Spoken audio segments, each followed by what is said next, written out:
Hello, everybody, and welcome to We Are Texans Wednesday, number 3. Joined today by John Hickman and of Locked On Texans podcast. So, folks, be sure to go ahead and check him out. His co-host Cody is pretty amazing as well. They have a lot of really good back and forth. Their podcast is a lot of fun to watch. I probably binged like 4 episodes last night just to try to prepare a little bit. So yeah, go ahead, follow them. These guys are good people. And he's been nice enough to join us today to talk about our boys, the Texans. So without any further ado, let's get into it. John, thanks for coming on, brother. Oh, man, thank you for having me. I'm super excited about today's show. I can be more relaxed in my approach and talking about this team. And so I don't know what the hell is going on in terms of how they're building this roster. Some good signings, but I'm excited to talk Texans, man. Yeah.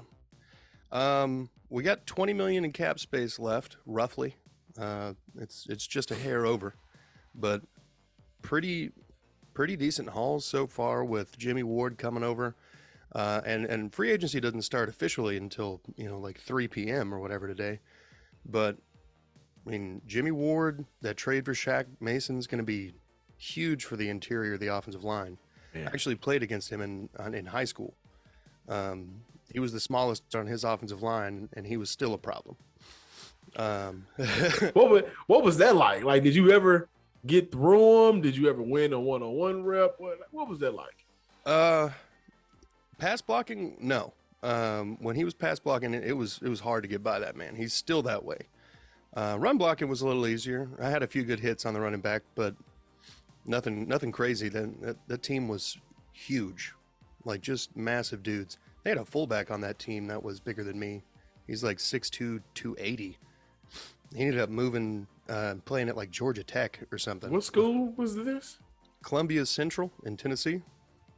I played for Henderson. Yeah.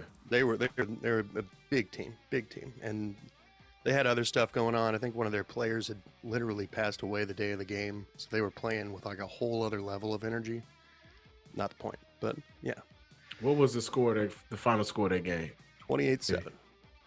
Not that bad. No, not that bad, but our only touchdown was on defense. We managed to make them fumble, and we scooped and scored, but rough outing. But yeah, no, he's one hell of a ball player, and he's actually pretty nice from what I remember. But I think he's going to be one hell of a mauler on that interior, and I hope he can help Kenyon Green because he needs it. That man holds more than anything. Yeah. So that's why I like Shaq Mason. Number one, $8.5 million, I believe, is what Houston is going to pay him this year of that contract. And then I think they will look towards a 2 to 3 year deal to, restructure it and get him brought back for multiple years. But now re-signing Scott Quisenberry makes a whole lot of sense. Honestly, I think so. And I'll go down that rabbit hole of why. First, Shaq Mason was a great option to bring in and trade for. On top of that, you just gave up a 6th-round pick for him. The Texans had 4 of those. If you know Nick Caserio and how he's operated, you knew all 4 of those 6th-round picks, wasn't going to be used in the 2023 NFL draft. And so you didn't give up a lot to get him. You're going to pay the $8.5 million. He is an immediate upgrade over A.J. Cann. And you put him in that position right next to Titus Howard. That does help out the entire offensive line because now it looks a little bit more leveled in terms of talent and what you can do. And then you also look at him being an immediate mentor to Kenyon Green, playing the same position in terms of guard, helping him understand the NFL in different ways to win in pass blocking situations. Run blocking, I'm not necessarily worried about Kenyon Green. Right? I think that's why the Houston Texans drafted him in the first place, because he's a big body that can move bodies out the way. However, this is the NFL, and you're going to have to drop back and protect your quarterback. That's something that he had issues with heavily last season, on top of going into training camp hurt, nursing an injury, trying to, learn on the fly, grow on the fly, heal on the fly. Then he went through the gauntlet of playing the top defensive tackles in the league for like 8 straight weeks. Yeah. It was rough. It was rough to watch. And that Washington game probably was one of the games where if you was watching it at home, I was at the stadium. I contemplated leaving. Right. But if you was watching it at home, you probably click the channel to see what other teams playing. So you look at Shaq Mason helping out Kenyon Green in his growth in terms of maturity in the NFL. But then you also look at Shaq Mason and say, re-signing Scott Quisenberry now makes a lot of sense because Scott Quisenberry, in the situation he was in, I think he fared decently. Yeah. It was a rough situation. Thrown in the fire. Justin Britt walks away from the team. Your left guard isn't really playing as well. He's a rookie. Your right guard is a vet that's not playing as well as you would like for him to play.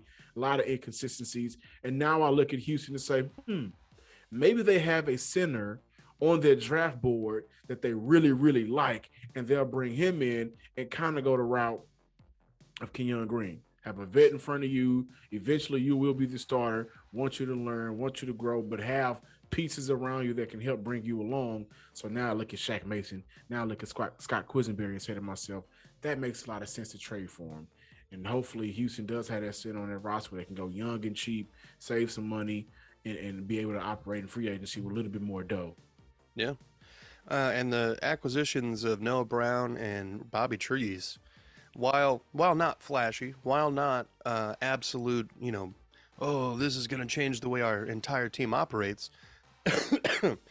I'm a little worried about how it's going to affect the reps that Collins gets, Nico.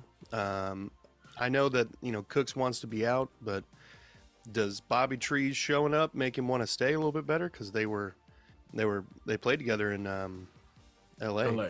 Yeah. I keep wanting to call it St. Louis, but I mean, I don't know. I just feel like Cooks is hard to please, and he's probably going to be gone anyway. But I'd like to see him stay. Right now, I think there's a possibility that Cook stays. Yeah, I think so. If Houston wanted to move on from him, I think.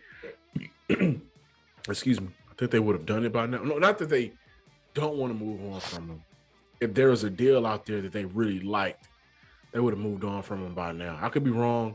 And again, there's a strong possibility he will be out the door. But we look at some of these signings and we expected here in the media to say, man, I think Houston is going to make some splashier moves with the money that they have, right? And they'll rework contracts and figure things out to get more money. But now a lot of these moves have been 2-year deals, cheap moves, not a lot of money towards the cap space. And now I'm thinking to myself, is it because they're trying to hold on just in case they have to make some pay somebody else and, try to maneuver money around to keep guys on the roster they already have? I'm not 100% sure, but between Robert Woods and specifically Noah Brown, like you said, neither one of those moves are just big flashy moves. I was talking on the Locked On Texans podcast, and we know Bobby Slowick is coming over from San Fran. In this past playoffs, remember the 74-yard Deebo Samuel touchdown against Seattle. What made that touchdown possible was Brandon Ayuk blocking downfield. And so I believe that right now Houston is looking for players that, at least veterans, that can fit their scheme over more talent. And so that's what I look at Noah Brown, who is a developmental player who, as of last year, all career highs. Started in 2017, took 4 to 5 seasons to get to where he was last year. Developed in Dallas, and I think that when you look at what he does very well, he blocks down the field very well in order to give guys opportunity and space to pick up a couple of extra yards. Same with Robert Woods, who I think if he's healthy enough to be a featured weapon in this offense, he played all 17 games last year. I believe started in 14 or 15 of those games. I think that he is an upgrade over Philip Dorsett. I would go as far as saying he is an upgrade over Chris Moore. He is more talented than Chris Moore, even though Chris Moore played good football for Houston last year when nobody else was at the receiver position. I would have liked for him to come back, but I understand it's a business. But he's an upgrade in terms of talent and scheme fit over the players not named Nico Collins, not named John Mechie, not named Amari Rodgers, not named Brandon Cooks, who all of those receivers are under contract. Yeah. So that makes sense. I think $7.5 million for him is a lot. I think in terms of salary cap hit, I believe it's only going to be $4 million towards the salary cap. Those numbers could be off a little bit, and the rest is in a signing bonus and some game incentives. Yeah. But Houston has a vision of what they're trying to do with their receiver position. And I think in the draft, that's where we look at the guy that they take and say, man, he's going to be the talent that adds to this roster. And I still like Nico Collins to come back for year 3, better quarterback play, with a better opportunity to prove that he can be maybe a wide receiver 3, wide receiver 2 for this team. Yeah.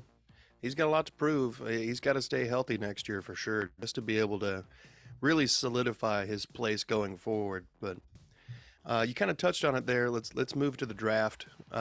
We hold number 2 and we hold 12 as of today. I think everybody in the world is anticipating at number 2 we're picking whatever quarterback's still available. But at 12, there's a lot of debate.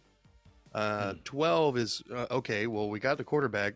Do we want to protect him or give him a weapon? Do we want to trade back and maybe pick up more picks? I'm more of a fan of trading back in the first round and picking up more picks later on.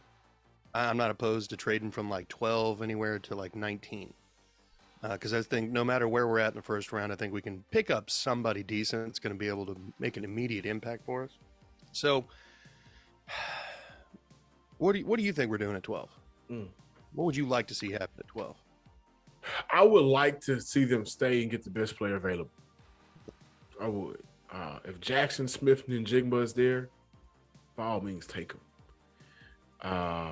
If there is a defensive weapon that you feel, because if we look at some of the free agent signings on the defensive side of the ball, outside of Jimmy Ward, they've been very underwhelming. There's not been a defensive signing where I was like, wow, this guy can change what Houston can do outside of Jimmy Ward, right? And so D'Amico Ryans being a defensive-minded coach, understanding what he wants to do from a defensive standpoint, whoever is the best available defensively, take him. Like, I think for Houston, this is what you worked your behinds off for, waiting through the Watson saga, having to go through, wait to trade them and get them off and things of that nature. Why not now, when you finally got your head coach, to get the best player available? And if there's an opportunity that Jalen Carter is available at 12, which is not likely, but if there is, you take him. Yeah. You really do take him. Absolutely. Even with the alleged character issues and the whole situation that's going on with that. But now Jalen Carter's a beast, and if he falls to 12, you'd be hard-pressed to find anybody not trying to smash that button. Right. Yeah, I mean, hell, that'd be one hell of a take at 12. I wouldn't be upset about the TCU wide receiver Quentin Johnson at 12. Let's talk about him. So I've watched some of his tape. Watched him at the combine. Right. And there's things about him that I'm just not sure about as a 12th overall pick for a receiver. Okay. I think that, again, I think the kid from Ohio State is the best receiver prospect in this draft. Yeah. I think Jordan Addison and Jalen Hyatt are about what in terms of the second and third. You can flip them however way you want to.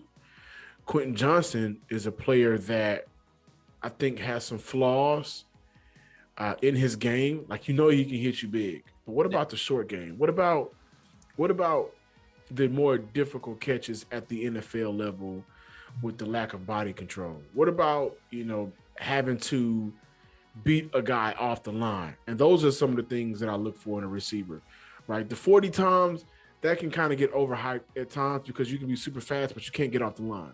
Right. Your height can be overhyped sometimes because you can be super big, but if you get jammed and pressed and don't know what to do with that, then you're only going to be limited to a red zone threat where we just throw the ball up between 5 yards. Right. And that's why I like those receivers that I mentioned. I'm not taking nothing away from the kid. I think that given the right opportunity and system, he'll be good. But for Houston, you got your big receiver already. You still got Nico. You just signed two. You got a 6'2" receiver in Noah Brown. I think Robert Woods is about 6'2". Like, you got some bigger guys. Why not go get the best available prospect? And if it's on the offensive side, and if I look at the wide receiver position, I can't say that Quentin Johnson is the best available. I can't. And I think he does have talent. I'm not taking anything away from him. I don't think he's better than those other guys. And for Houston, I think this is the perfect opportunity with that optionality that Nick Caserio has talked about, to have the option of taking the best available. And Yeah. if there's a guy that you feel like isn't there that you really wanted but failed to another team, you ask me about whether or not the Texans trade back. There's always a possibility, as we've seen with guys coming from the New England system, like Nick Caserio. He did last year, traded back, ended up drafting Kenyon Green. So I don't put that past him. What I would do is take the best available player. Yeah. I mean, personally, I would like any other position to be taken other than wide receiver right there. I'm not going to be like upset if they take, who they deem to be the best wide receiver at 12.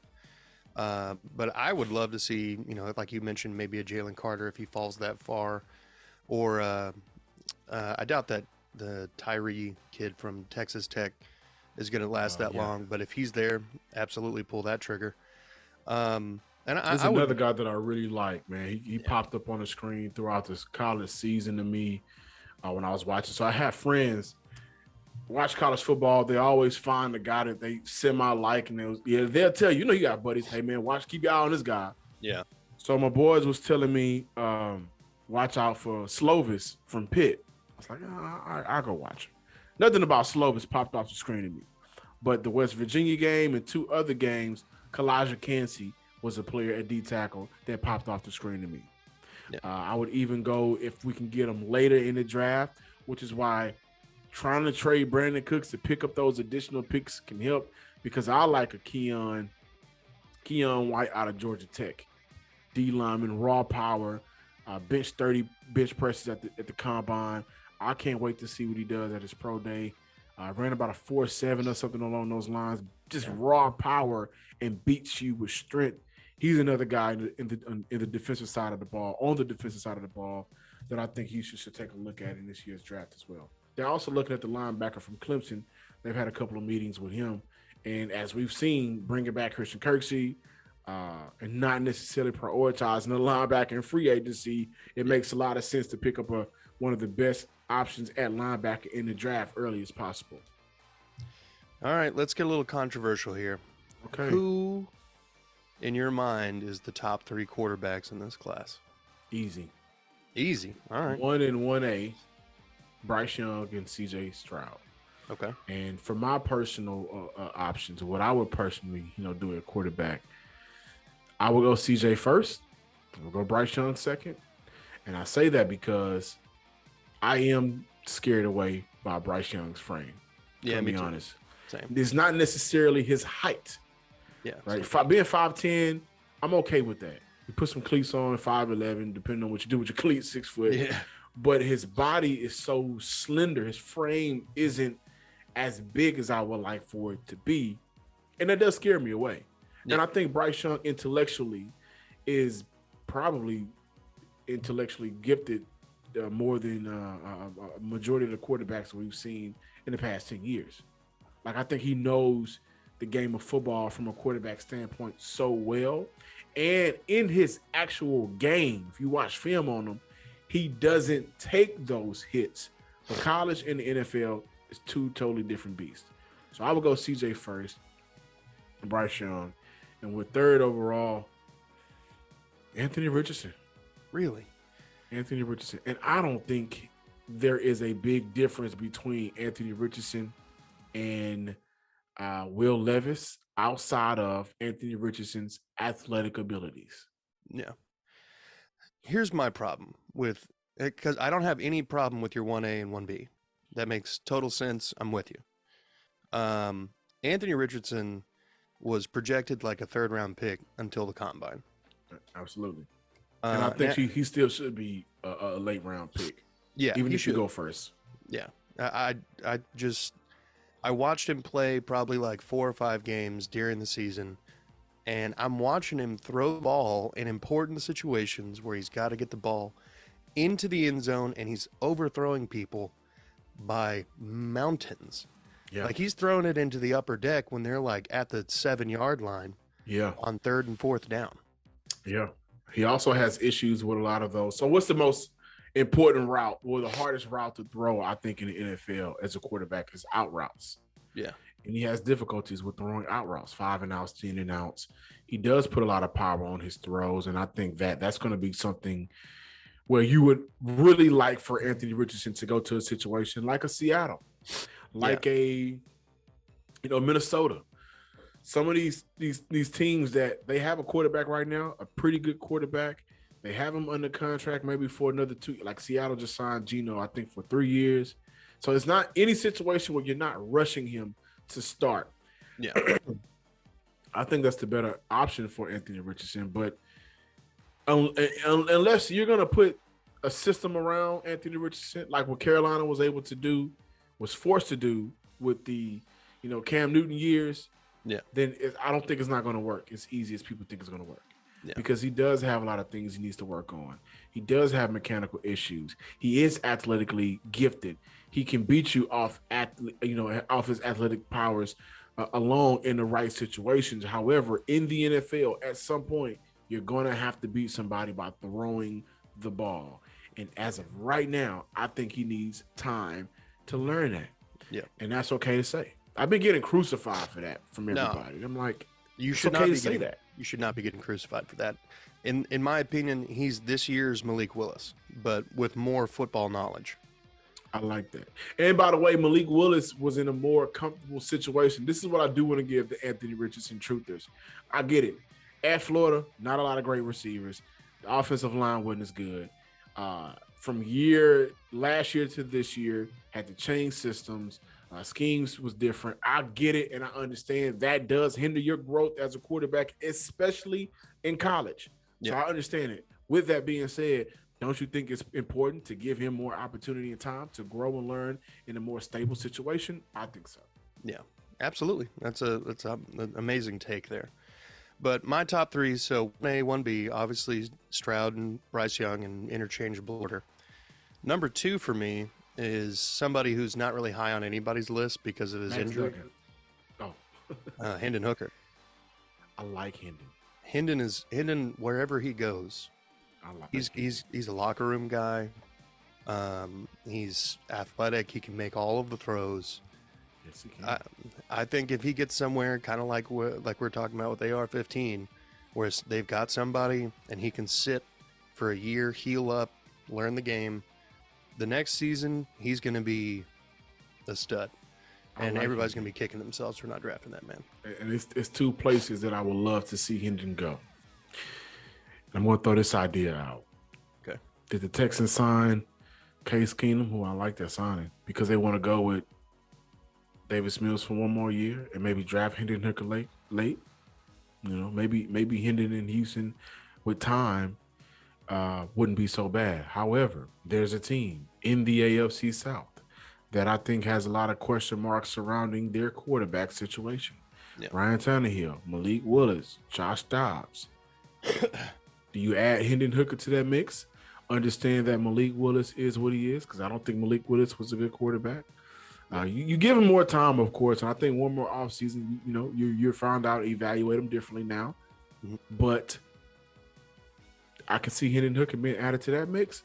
Also Minnesota, where you have a quarterback in front of him. And in some of those cases, you may have 2 quarterbacks in front of him. But you take the risk of a guy that is that damn good. And the only reason why we're not talking about him as a first rounder is because the injury that he sustained in college. Yeah. I mean, he's one of the only people to be injured and actually get invited to the Senior Bowl. Like, that's rare. For whatever reason, they just don't do that. And he was there talking to all the scouts and the coaches and basically just trying to endear himself to somebody. And I think he's done that. I think what he was doing there, encouraging his teammates and whatnot, I think that went a long way and helping his draft stock. But honestly, I'd like to see the Texans at some. Okay. If you haven't figured it out, I'm a Vols fan. Oh, shit. the subtle hidden gems in the background.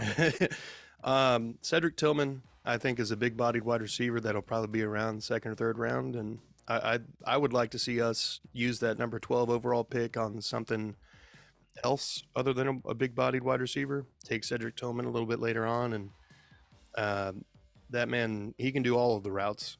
He's also got some top-end speed. I think he kind of reminds me a little bit of Vincent Jackson.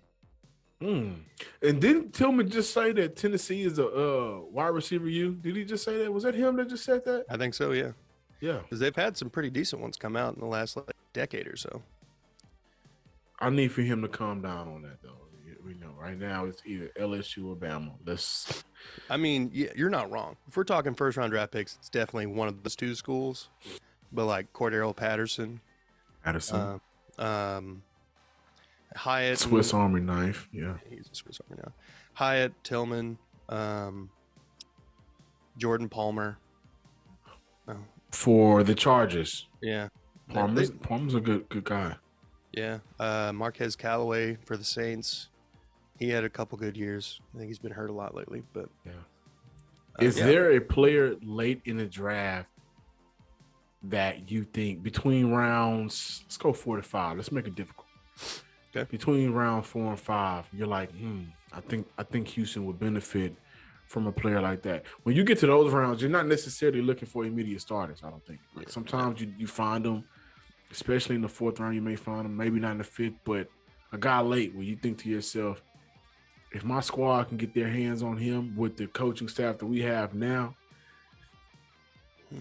down the line, he could be big for us. That's a good one. There's a lot of edge talent in this year's draft. Yes, it is. And it kind of gets, it's kind of stupid how deep it is. I've done a lot of mock drafts, and I can't remember a lot of those guys' names, but there's got to be, I don't know where, what's his name? Oh, God, why am I blanking on this man's name? What school? He's another Vol, because I follow the Vols more than most anybody else, and generally the SEC, but they have an edge rusher. I don't know where he's supposed to go. Young? He had a pretty good, 40 at the combine. That kind of increased his draft stock. At one point, he was like a 3rd or a 4th rounder. But I think now he's like 2nd round, but projected. Byron Young. Yes, Byron Young. I think he would be an absolute stud. He needs time and he needs the right system. I feel like a lot of people are going to draft him and he'll go be an outside linebacker, edge rusher. And I think he does his best work when he's got his hand in the ground. So I think it'll be a disservice to him to go to a 3-4. Yeah. I don't know exactly where he's going to go, but if anybody picks up that man, I think he'll be pretty solid.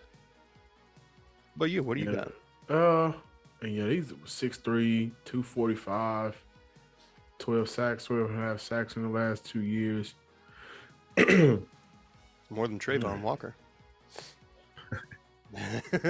I'm rooting for Trayvon, man. I think he figures it out. Last year, I saw Trayvon make plays, and it just didn't always finish. Like at the quarterback, he almost got there, but he made it easier for somebody else to get there. I think Trayvon finally puts this together. I think he'll work it out. But I like Deuce Vaughn late, man. I do. I think Deuce Vaughn is a player that. Where's he go to school? K-State, Kansas State. K-State. But he's. I think Deuce Vaughn is like 5'6", 5'7", so he's small, but has a bigger frame. He can run inside the tackles, and I get it. College and NFL is different, but he can hurt you in open space. He can hurt you when you dump the ball off and need for a running back to make a play. Those are some of the things that I look at this running back group, and I say to myself, Houston hasn't had a real passing threat option since the first year Duke Johnson, when him and Carlos Hyde was a good tandem. And I wouldn't expect Deuce Vaughn to necessarily, play right away or anything like that. I think Deuce Vaughn is one of those players when you look down the line, year 2, year 3, year 4, he can be an impact on an offense because of the things that he does well, and he's put in situations to do those things well consistently. So I like Deuce Vaughn, and I think that if Houston can snag him late, he'll be a good addition to this running back room. Yeah. Oh, man, we definitely need some running back depth. Dameon Pierce can't be the guy, like the only guy. I do like the addition to Mike Boone, but, I mean, I feel like he's basically Royce Freeman again. Yes. Didn't Royce play for the Denver at Yeah. one point before? Yeah. So We have a love affair with former Denver running backs. I'm surprised we didn't go after Melvin Gordon. Um, but I think we're running out of time here today. So, John, I want to go ahead and thank you for coming on, brother. Guys, go ahead, hit the like and subscribe button. Go follow Locked On Texans podcast. Like and subscribe. Hit the notification bell so you don't miss any of their content. They have a lot of good stuff coming up. And, yeah, just be good people, folks. absolutely, man. Thank you for having me. I appreciate it. Hey, no problem.